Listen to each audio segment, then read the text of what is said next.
ousadia e de coragem, diga amém. Quantos aqui tem um espírito de covardia, diga aleluia. Quantos tem um espírito de covardia, diga aleluia. Glória a Deus, queridos. O Senhor tem nos dado um espírito de coragem.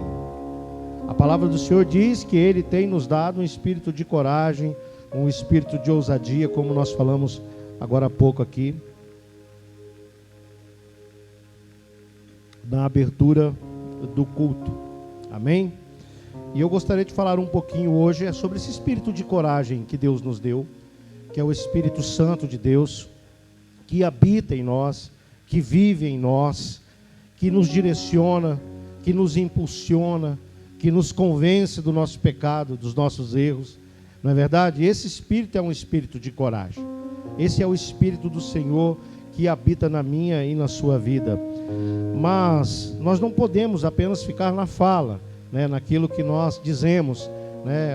Eu tenho um espírito de covardia, de coragem e não de covardia, para vencer as batalhas, para mim poder ir à frente das batalhas as quais essa vida tem me proporcionado, as quais, né, as afrontas do inimigo têm vindo sobre a minha vida, e a gente colocar isso em exercício. Eu queria falar um pouquinho com vocês sobre uma igreja corajosa, uma igreja que de fato tem esse espírito de coragem, uma igreja que luta pelo que é certo, que luta pela igreja. Eu não quero aqui eu falar sobre o acontecimento ou os acontecimentos dessa semana.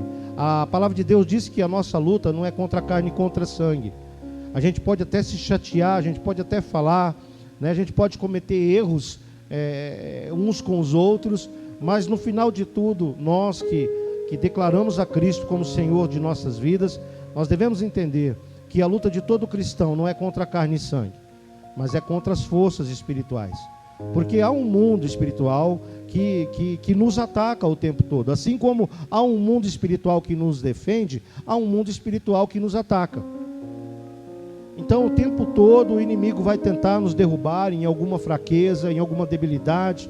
Como nós pregamos no último domingo, né? Ele vai procurar brechas nesses muros para ver se ele entra dentro da nossa cidade, que somos nós, para tentar aí queimar as portas, os portais, entulhar, né, as vielas, de alguma maneira nos afastar da presença de Deus e, se possível, nos matar espiritualmente, tirando de nós toda a nossa fé, todo o nosso entusiasmo, né, em vir à igreja, em servir a Deus.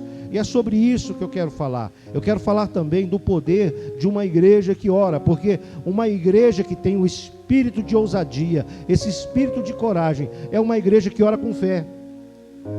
É uma igreja que se levanta em oração por inúmeras causas. Quando fizemos há poucos dias a campanha de uma semana de oração, e ali foram vários temas que foram ministrados, e batalhamos em muitas áreas. Eu lembro que quando, aqui no meu escritório, eu fui escrever as áreas. Eu fui orando para Deus e comecei a digitar as áreas, que eram aqueles slides. Tem aquele slide aí, Bruno? Eu acho que tem salvo aí, o Gilson salvou aquele slide. E eu estava orando e falando para Deus, né, quais seriam as nossas batalhas que nós colocaríamos ali como um propósito nessa campanha. E se você observar, o Bruno vai colocar rapidinho aqui para a gente observar, você vai observar que são áreas das nossas vidas de fragilidade que o inimigo vem com tudo. Ele vem com tudo, né? Às vezes seu casamento está bom, a sua vida conjugal está muito boa, mas talvez a vida com os filhos não está muito boa. Talvez o casamento está bem, a convivência com os filhos está bem, mas às vezes as finanças não estão muito boas. Às vezes tudo isso está bom, mas a tua área espiritual, emocional também não está muito legal. Na hora que tiver aí, você dá um ok para mim, Bruno. Não está aí? O Gilson deve ter apagado aquele. Além dele não ter avisado para nós que não vinha hoje, para mim pelo menos, né? Mas enfim, então cada área dessa que nós batalhamos, que nós lutamos durante aquela campanha, são áreas que são exploradas pelo inimigo. e explorada dia e noite.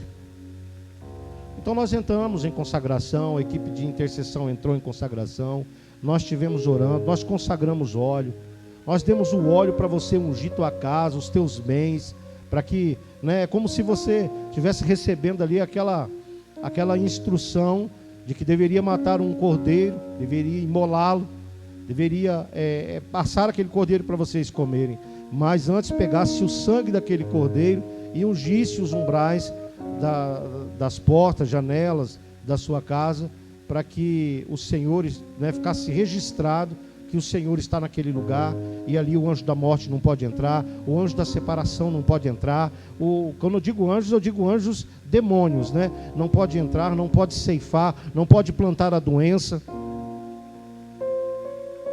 justamente para isso. E quando a gente faz um tipo de coisa dessa, o inferno se levanta. Ele vai se levantar primeiro contra a sua liderança, contra os seus pastores, contra os seus presbíteros, e depois vai se levantar contra a própria igreja. A palavra de Deus diz que o pastor, se referindo a Jesus, é óbvio, né, se refere a Jesus, mas a gente está aqui trazendo uma alegoria em cima disso. O que é uma alegoria, né? É uma representação fora daquele contexto. E diz que o pastor seria ferido e as ovelhas dispersariam. Por que as ovelhas dispersam quando o pastor é ferido? Eu não estou falando do acontecido, irmão. A gente já falou. Porque perde a proteção espiritual, a cobertura. Mas o que fazer quando o pastor é ferido? A liderança é ferida. O que a igreja deve fazer? Ela deve se levantar em oração. Ela deve colocar em exercício esse espírito de coragem, porque a palavra diz: pois Deus não tem nos dado um espírito de covardia, mas sim de coragem e ousadia. Então, quando situações acontecem em nossas vidas, conseguiu, Bruno? Olha, irmãos, saúde, família, crise conjugal, finanças, projeto, causa na justiça, família e amigos com problema de saúde, né? Espiritual, ministerial, vícios, drogas, sonhos frustrados e libertação de maldições. Isso aqui não é um cotidiano na nossa vida? Seja franco, irmão. Está repreendido em nome de Jesus. Mas quem aqui nunca sofreu em nenhuma área dessa? Quem nunca aqui teve problema financeiro, não é verdade? Quem nunca teve um problema conjugal? Quem nunca passou por uma situação, né, de causa na justiça, uma pessoa querida com um problema de saúde? Inúmeros problemas, porque o inimigo explora isso também na sua vida. Mas agora, voltando aqui ao que eu estava falando, sobre qual o procedimento da igreja numa situação de crise, né? Ser com os membros da igreja, ser com a liderança da igreja, é se levantar em oração. Porque a primeira coisa que nós devemos fazer diante de uma situação é orar. É orar. Tem situações que nos pega de urgência, como segunda-feira, bem rápido. E bem rápido a gente tem que tomar um posicionamento. Mas a oração tem que vir. A gente só consegue resolver as coisas depois de oração, independente daquilo que a gente vai fazer ou não. Tem irmãos que recebem bem essa instrução. Vai fazer um negócio, ainda que seja a troca de um bem, de um carro, de uma moto, comprar uma casa, ora a Deus. Tem pessoas que vai levar um currículo numa empresa, ora a Deus. Tem pessoas que precisam ter um tipo de conversa, ora a Deus. Então, quando nós oramos, as coisas mudam. Eu costumo dizer que a oração, né, com fé, é a chave que abre as portas. É uma chave que Deus dá na nossa mão que abre muitas portas. Eu não estou falando da porta que Deus abre e que Deus fecha. Eu estou falando da porta que eu e você pode abrir para solucionar problemas das nossas vidas. Quero compartilhar com vocês uma leitura lá em Atos, capítulo 12. Versículo de 1 a 5.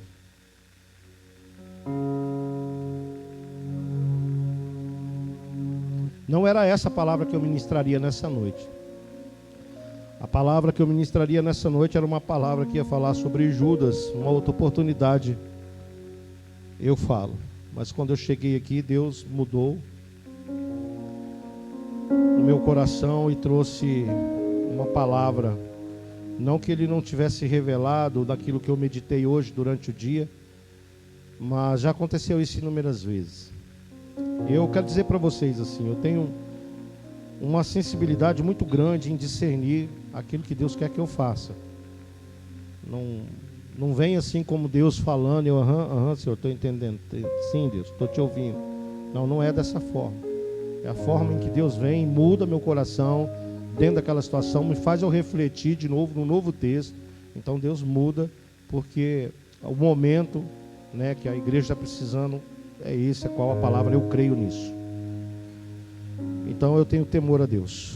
Leitura Atos 12, versículo de 1 a 5. Dessa vez nós vamos fazer e você fica sentado mesmo. A palavra de Deus diz assim: e por aquele tempo, Atos capítulo 12, versículo de 1 a 5. E por aquele tempo, mandou o rei Herodes prender alguns da igreja para os maltratar, fazendo-o passar a fio de espada a Tiago, irmão de João. Vendo ser isto agradável aos judeus, prosseguiu prendendo também a Pedro, e eram os dias dos pães asmos. Versículo 4: tendo-o feito prender, lançou-o no cárcere, e entregando-o a 4 escoltas de 4 soldados, cada uma para guardarem, tencionando apresentá-lo ao povo depois da Páscoa. Pedro, pois, estava guardado no cárcere, mas havia oração incessante a Deus por parte da igreja a favor dele. Vou ler novamente. Pedro, pois, estava guardado no cárcere, mas havia oração incessante a Deus por parte da igreja a favor dele. Amém?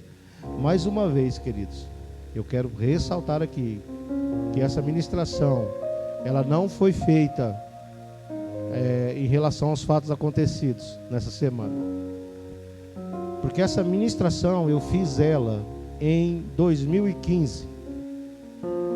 Então, quando eu abri o texto no meu arquivo de sermão, que já tem cerca de 1000 sermões escritos, né, o qual eu guardo para posteriormente fazer um livro, eu tenho um projeto de um livro. Então não tem nada a ver com isso. Deus mudou aquilo que eu falaria nessa noite. Mesmo que você fala, mas tem tudo a ver. Não, tem tudo a ver com a sua vida também. Tem tudo a ver com as lutas pessoais que você está passando. Eu tenho as minhas lutas e estou enfrentando todas elas de frente, como se deve enfrentar. Tem dia que é muito difícil, mas eu tenho enfrentado ela em todas as áreas. Mas você ainda tem as suas lutas pessoais que você enfrenta. E essa palavra fala diretamente ao meu e ao seu coração de uma forma muito importante, porque essa palavra ela fala de momento de crise, de momento de perseguição.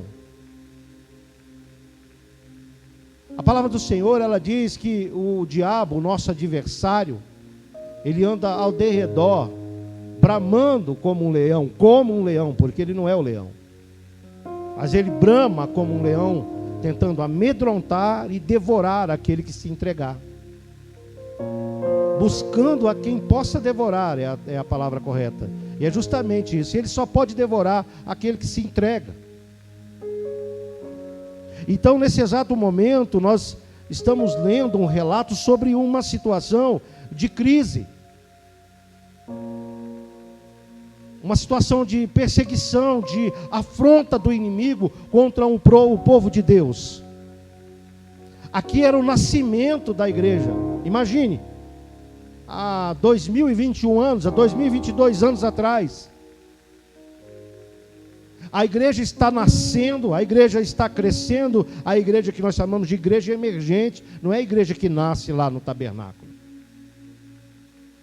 não é a igreja dos patriarcas, é a igreja do Novo Testamento, é a igreja que emergiu a partir dos ensinamentos do Filho de Deus. Então o inimigo se levanta em fúria mesmo. Chegou o momento de Tiago, Boanerges, né, irmão de João, aonde ele é sacrificado pela causa, vamos dizer assim, pelo reino do Senhor. Então ele é morto. E Pedro, sendo um líder, é lançado no cárcere. Havia uma igreja em movimento, e uma igreja que crescia sem precedentes. A cada casa a cada cidade. A palavra de Deus diz em Atos dos Apóstolos que eles iam de casa em casa e partilhavam o pão, e ali eles ministravam a palavra de Deus, e cada casa ia se tornando uma célula, né? Cada casa ia se tornando uma igreja.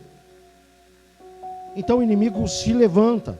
A situação que nós acabamos de ler, ela fala de morte e relata que algumas pessoas, né, alguns irmãos na fé estavam passando por grande aflição, por grande luta. A palavra de Deus diz que Herodes se toma de uma fúria tão grande que ele começa a caçar, a procurar destruir, a matar todos quantos ele pudesse matar, que seguiam a Jesus, que declaravam o reino de Deus, que pregavam a palavra da verdade. Observe comigo, quando Paulo vai até, quando Saulo ele vai até um determinado lugar, aonde um homem chamado Estevão tinha acabado de pregar, a palavra de Deus diz que ele pregou uma palavra maravilhosa, pregava com muita eloquência, com muita vontade, com muita convicção da fé que ele sentia. E após aquilo, após tomarem uma ceia, Saulo permite então que esse homem fosse apedrejado e morto. Essa era a ordem. Essa era a ordem. É você.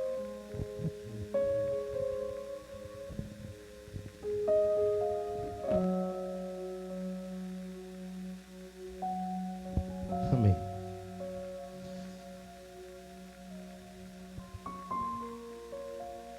Mas essas pessoas que estavam sofrendo nesse atual momento eram pessoas que acreditavam que Jesus Cristo era o Messias vindo de Deus, e que ele veio na terra e caminhou na terra, ascendeu aos céus, plantando a sua igreja e dizendo que ele retornaria para buscá-la.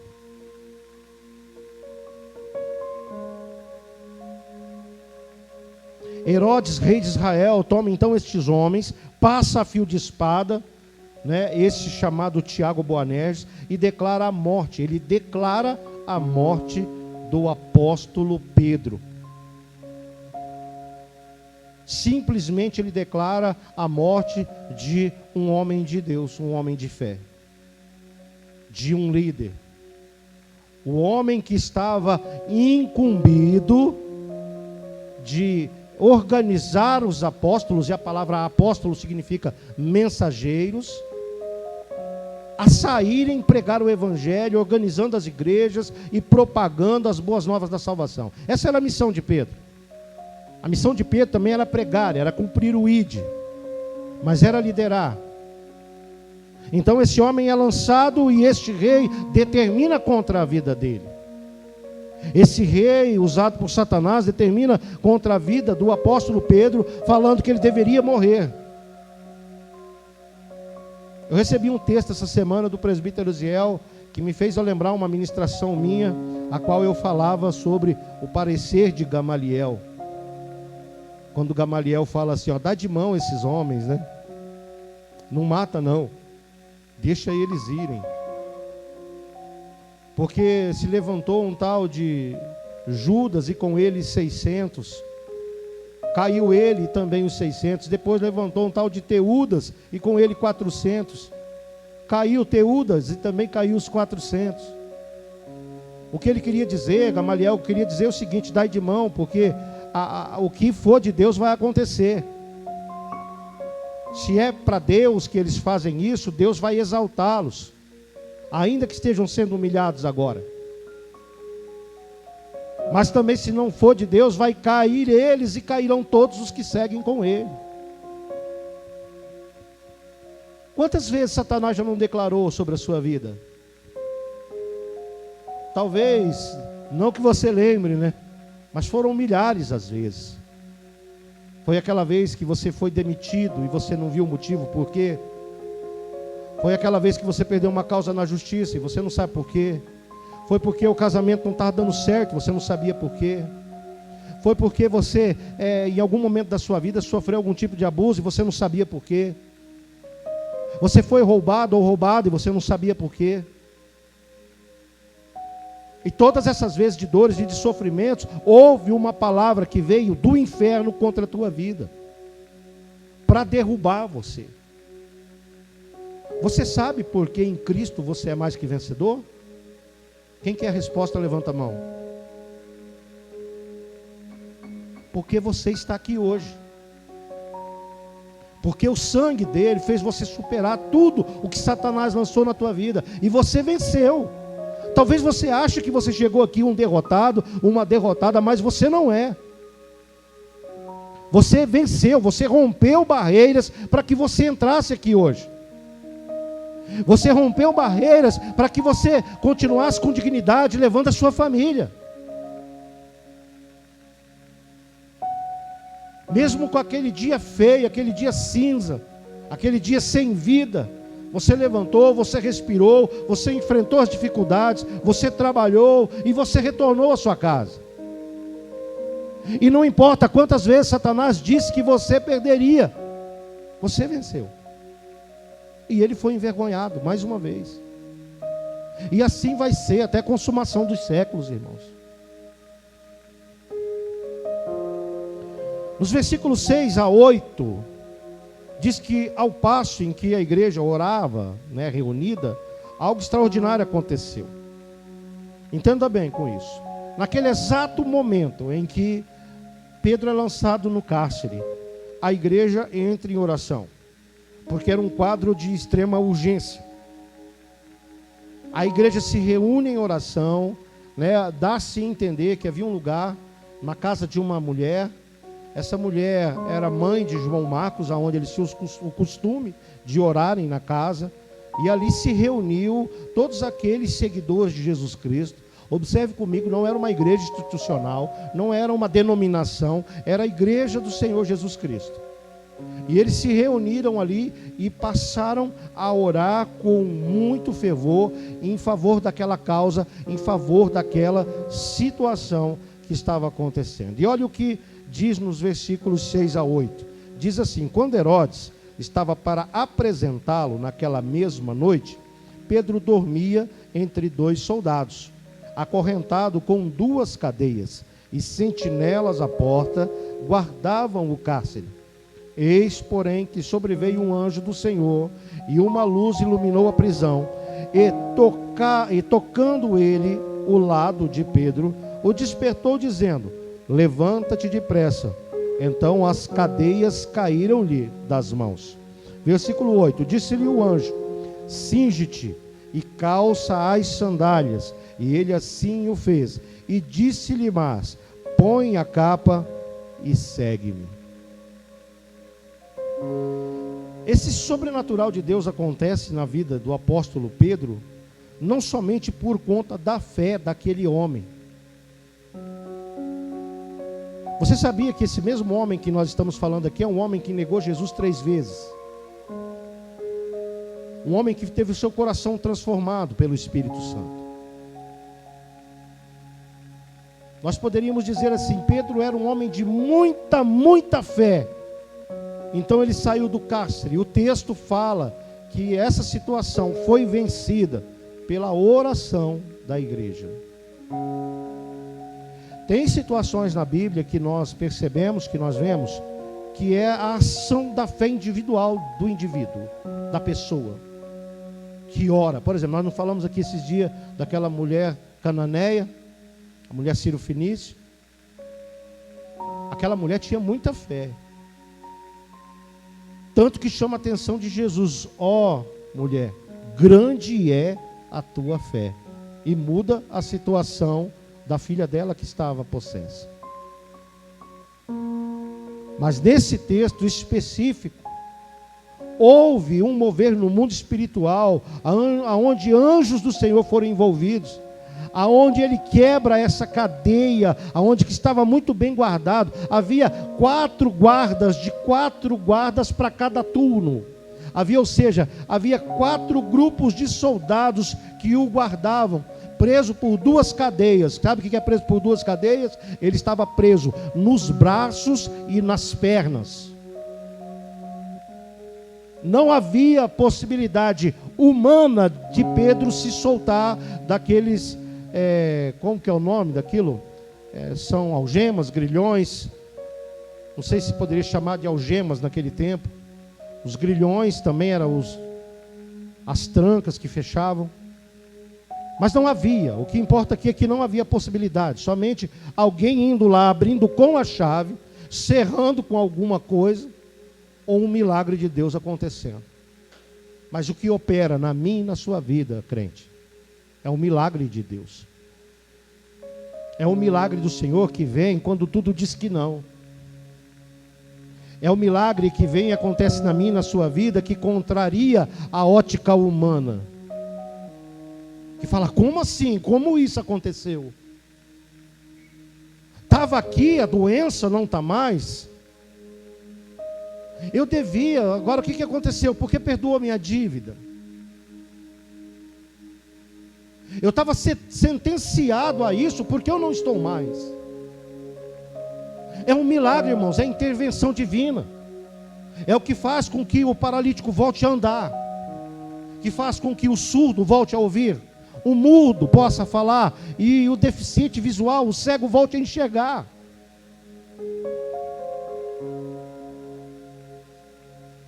É esse tipo de coisa que aconteceu naquele momento em que a igreja orava. E a palavra diz que ao passo em que a igreja orava, as coisas aconteceram. Pelo poder da oração. Mas Pedro não contribuiu? Contribuiu, irmãos, como igreja, orou também, eu tenho certeza disso.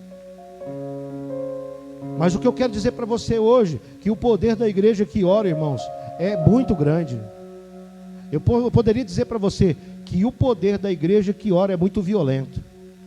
Eu poderia usar esse termo. Ele é muito envolvente. A igreja que ora, ela abala estrutura. Sabe o que é estrutura? É você olhar para essa construção, mesmo que tanto que você vê para cima, tem para baixo. E diz que a oração, ela abala a estrutura do inferno, ou seja, ela faz tremer o inferno. Ela faz abalar o inferno. O inferno sabe quando a igreja ora. O inferno sabe quando um crente fervoroso coloca o joelho no chão. Há um abalo sísmico e Satanás fica doido com seus demônios. Eles precisam parar de orar. Vamos atacar os pontos fracos. Bora para cima. Eles não se cansam, irmãos. Eu e você, a gente se cansa fisicamente e se cansa emocionalmente. Eles não dormem, eles não têm necessidades fisiológicas, eles não têm necessidade de alimentar, eles não têm necessidade de água, eles não cansam como nós cansamos. Então é 24 horas em cima. Mas às vezes 15 minutos, meia hora, 40 minutos, 1 hora da igreja orando, às vezes frustra aquilo que eles se organizaram para atacar na nossa vida durante um mês inteiro. Para você entender o tamanho do poder da oração da igreja que ora. Se nós analisarmos os sofrimentos que passamos no dia a dia, é toda a igreja, então a igreja deve orar pela igreja. Sabia que esse é o objetivo? Às vezes quando entre nós aqui ficamos bicudo um com o outro, não conversa, não fala, não dialoga, o inferno bate palma. Porque eu não sei você, mas eu preciso da oração da igreja. Eu preciso que a igreja ore por mim. Eu não posso ter inimizade com o meu irmão.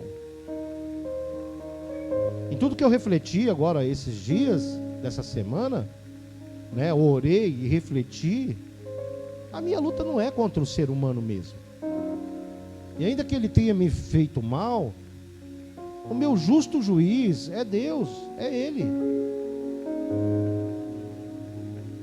Eu preciso orar pela vida daqueles que me perseguem.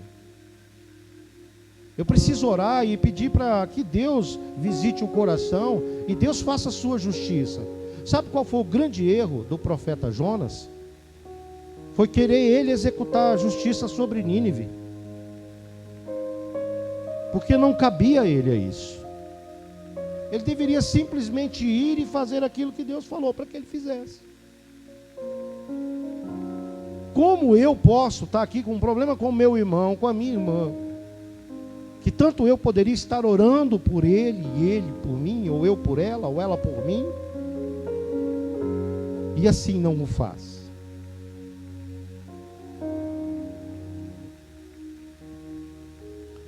Versículos de 9 a 11, se você quiser acompanhar, de 9 a 11.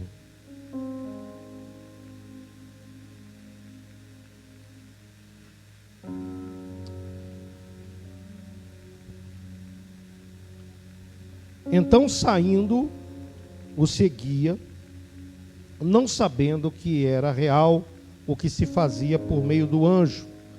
Parecia-lhe uma visão.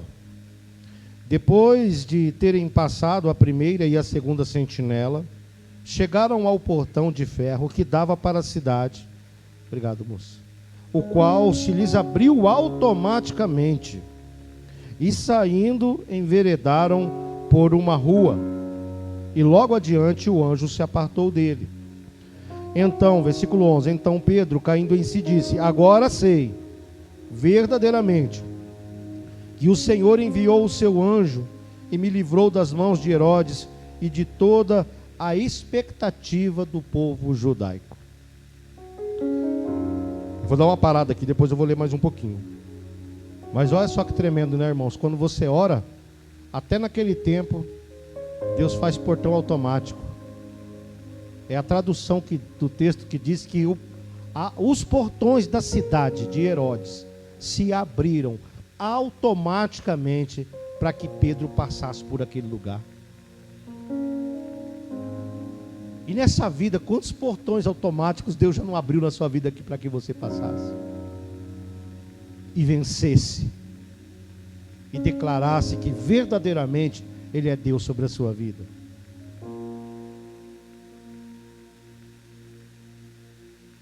A pergunta que eu faço é se Pedro sabia que a igreja orava ou não.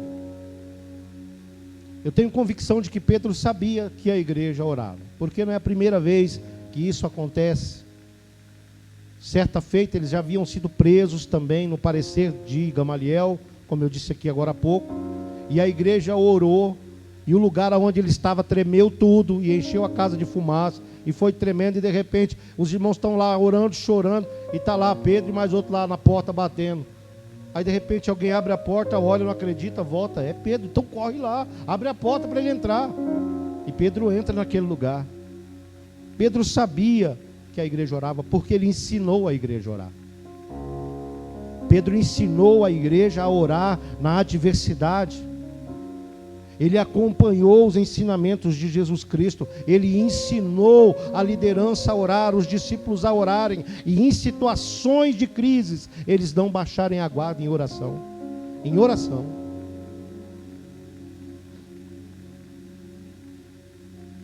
Versículo 12.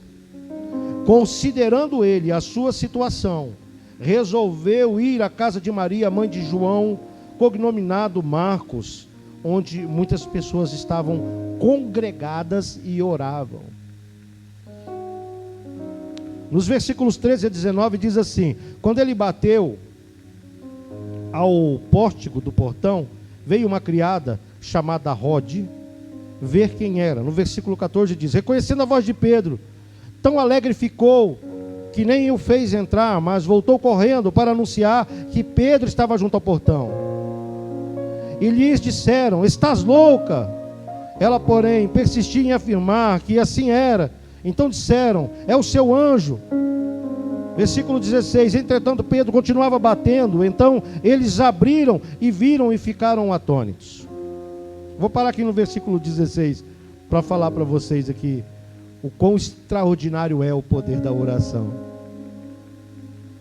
A palavra do Senhor diz aqui que ela reconheceu, ela viu que era Pedro, ela voltou correndo. E eles disseram: está louca. Ela, porém, persistia em afirmar que era Pedro. Então alguém disse, ou disseram várias pessoas: é um anjo, é o seu anjo, né? Porque Pedro, nessa altura do campeonato, está morto. A gente está orando aqui, mas alguns talvez estavam pensando: mas ele morreu, vamos orar pela salvação dele, sei lá. Mas ele estava lá. O que eu quero dizer com isso? Que mesmo que a igreja orava, eles sabiam que a causa era difícil. Eles entendiam que era uma causa que somente uma intervenção divina iria mudar acerca do que tinha acontecido, porque um já havia morrido, que era João.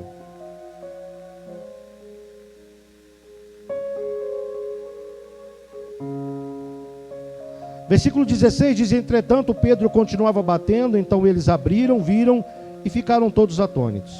Versículo 17: ele, porém, fazendo-lhe sinais com as mãos para que se calassem, contou-lhes como o Senhor o tirara da prisão, e acrescentou: anunciai isto a Tiago e aos seus irmãos. Haviam mais do que um Tiago, tá, irmão? Só para a gente entender. E saindo, retirou-se do lugar. Versículo 18: sendo já dia, houve não pouco alvoroço entre os soldados sobre o que teria acontecido a Pedro. Versículo 19: Herodes, tendo-o procurado e não o achando, submetendo as sentinelas a inquérito, ordenou que fossem justiçadas. E descendo para a Judéia, para Cesareia, Herodes passou ali algum tempo. Aqueles poucos versículos à frente, nesse mesmo capítulo, a palavra do Senhor diz que Herodes, ele é ferido por um anjo do Senhor e morre. Quando eu digo para você que toda afronta que você tem passado na tua vida, seja em qual área for, seja em qualquer uma daquelas áreas que o Bruno colocou aqui, se você tiver fé, se você orar, se você contar com a oração da tua igreja, dos teus pastores, dos teus irmãos, aquele inimigo que vem contra você, ele vai ter que sair de perto de você. E Deus vai aniquilar essa ameaça da sua vida.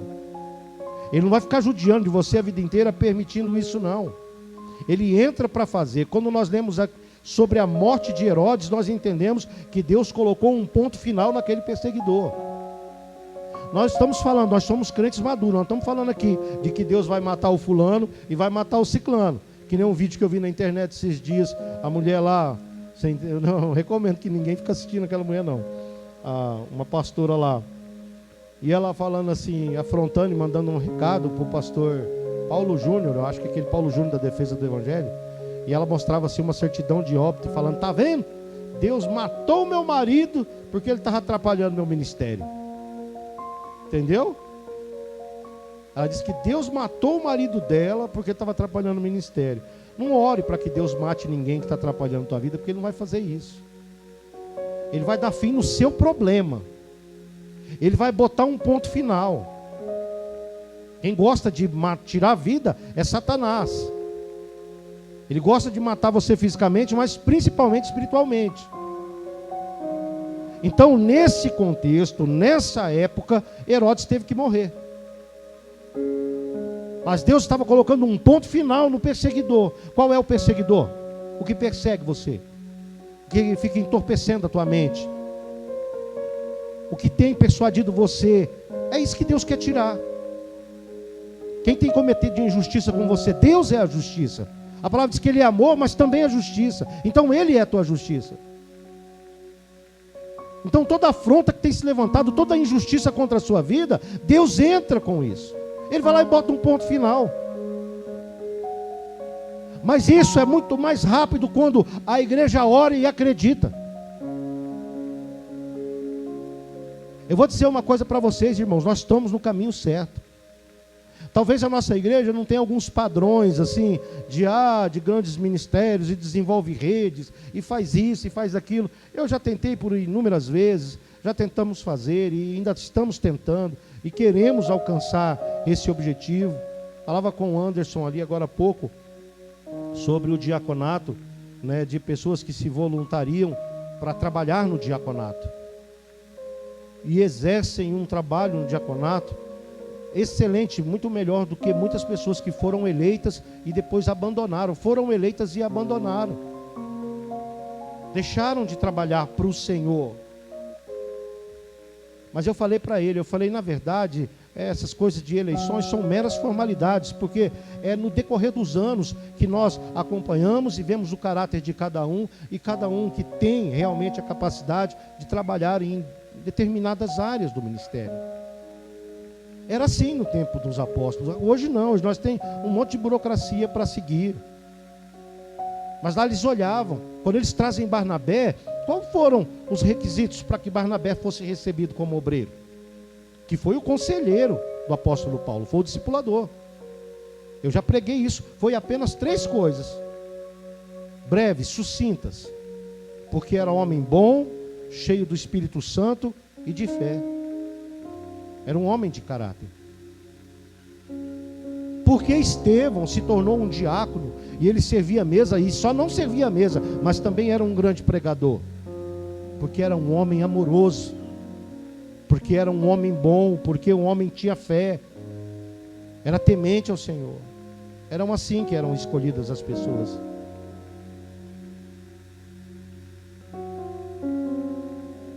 E esse é o relato do que Deus faz através da oração da igreja, abençoando a igreja que ora, a igreja que clama. Não há problema, irmãos, ou situação que Ele não resolva. Não há mal que Ele não possa eliminar ou dissipar sobre a sua vida. Amados irmãos, quando Deus ouve a nossa oração, Ele move os céus e move também a terra em favor daqueles que clamam. Muitos de nós temos inúmeras lutas, sofremos com essas lutas todos os dias, mas o Senhor está à frente das nossas lutas. Alguns com problemas do cotidiano, outros em situação de extrema urgência, de uma intervenção divina, pois tem situações que somente por um milagre gerado através da fé e por intermédio da oração pode acontecer na minha e na sua vida. Nós devemos sim orar sem cessar. Orar sem cessar. Porque os dias são maus, irmãos. E devemos fazer isso em todo o tempo e por todo tipo de situação. Mas é necessário saber que a igreja que ora, ela alcança a misericórdia de Deus. E esta misericórdia, segundo o profeta Jeremias, é a causa de nós não sermos consumidos. Essa é a causa que testifica o porquê muitos milagres acontecem em nossas vidas. Eu consigo olhar para essa igreja, irmãos, e ver aqui em muitos rostos. Nós já estamos chegando ao final. Pedi até que o Ministério do Louvor se posicione. E eu consigo ver em muitos rostos. Eu poderia dizer os nomes, mas eu não vou fazer isso. Eu percebi como muitas pessoas chegaram na igreja. Muitos estão ausentes hoje, feriado prolongado, muita gente viajou, bastante gente comunicou, exceto uma família que não pôde estar aqui hoje porque o chefe da família não está bem, que é o Alano, está se sentindo mal. Então nós também no final estaremos orando pela vida dele. Mas eu posso lembrar assim o rosto de muitas pessoas que entraram aqui dentro da igreja. E se eu fechar os olhos, eu posso contemplar o rosto sofrido quando chegou. E abrir os meus olhos e ver hoje o tamanho das transformações que essas pessoas sofreram. E foram abençoadas por Deus. E tudo porque teve fé, tudo porque orou, tudo porque colocou o seu coração no altar de Deus. Tudo porque decidiu renunciar a algumas coisas da vida que atrapalhavam. E hoje passaram a ser seguidores de Jesus Cristo, não só por falar, mas de verdade. A causa de não sermos consumidos, irmãos, é a nossa oração e a nossa fé e a misericórdia de Deus. A igreja precisa de um povo que ora. A igreja precisa de pessoa como você, que se levanta em oração, que se levanta em clamor, que paga um preço, que dobra o joelho. Nós estamos vivendo num tempo de uma igreja muito flácida, de uma igreja muito rasa. Estou falando isso no modo geral. Estou falando que a igreja está muito acomodada. A igreja não ora como deveria orar, nem os pastores. E a igreja deveria orar. A igreja deveria clamar por toda e qualquer situação que estamos enfrentando. Um irmão da igreja está passando por uma luta. Vamos orar por esse irmão. Vamos nos unir, irmãos. Hoje nós vamos orar. Tem um relógio da oração. Eu acho que nem completou o relógio. Completou? Mas vamos nos levantar em oração. Hoje você ora pela causa da tua igreja. Amanhã você ora no dia do vale da sombra e da morte, pela tua vida ou pela vida de alguém. É assim que nós devemos proceder até a volta de Jesus. E nós alcançaremos essa misericórdia e o milagre. Se você orar com fé na sua causa, na causa do teu irmão, na causa da tua igreja, na causa do reino, Deus vai responder com unção e poder.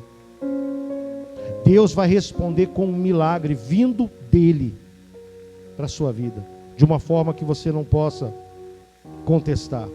E ainda que venha o dia do vale da sombra e da morte, você vai suportar, porque você sabe que Deus está com você e você vai vencer em nome de Jesus.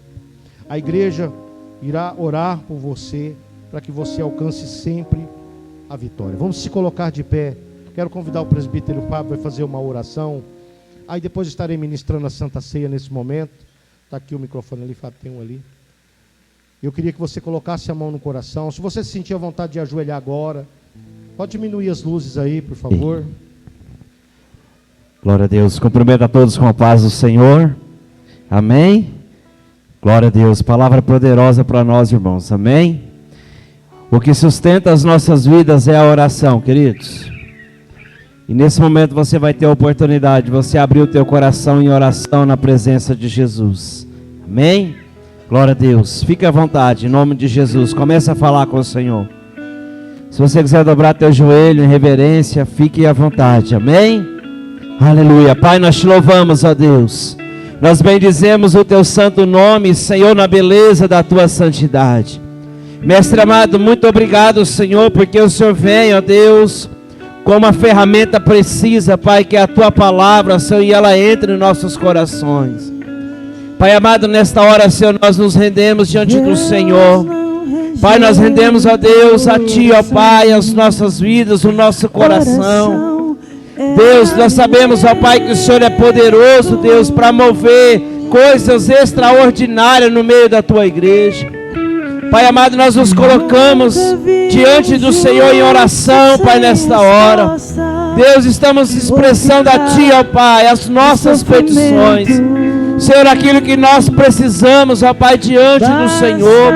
Meu Deus, que o Senhor venha, Pai, de uma forma extraordinária.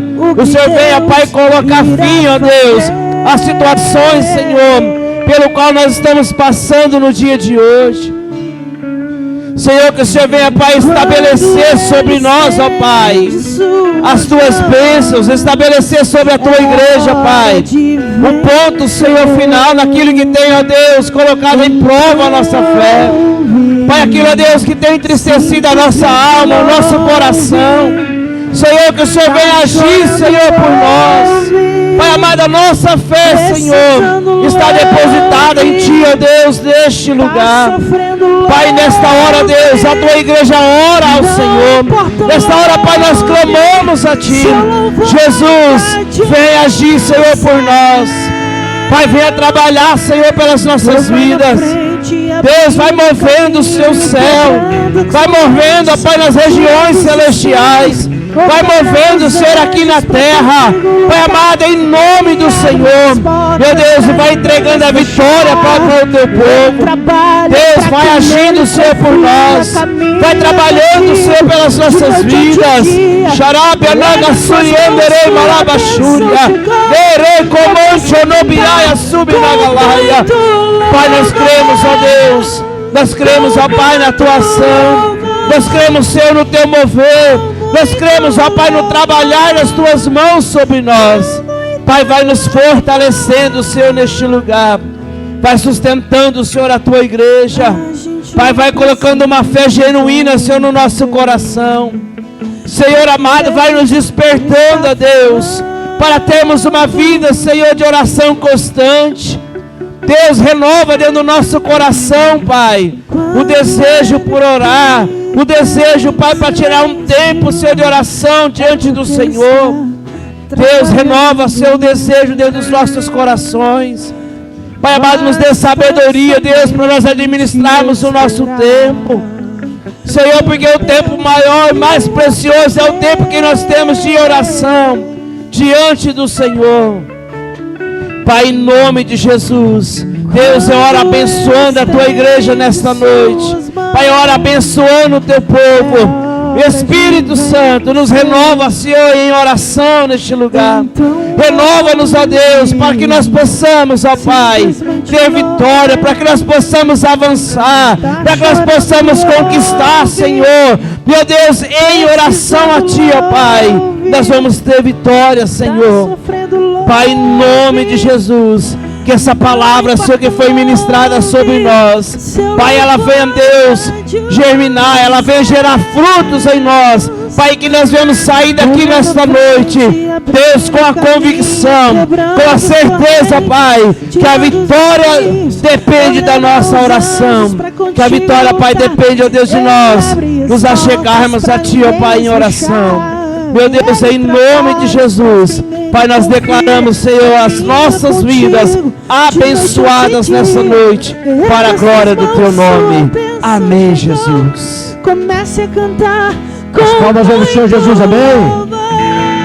Aleluia. Acende a luz para nós aí, Brunão.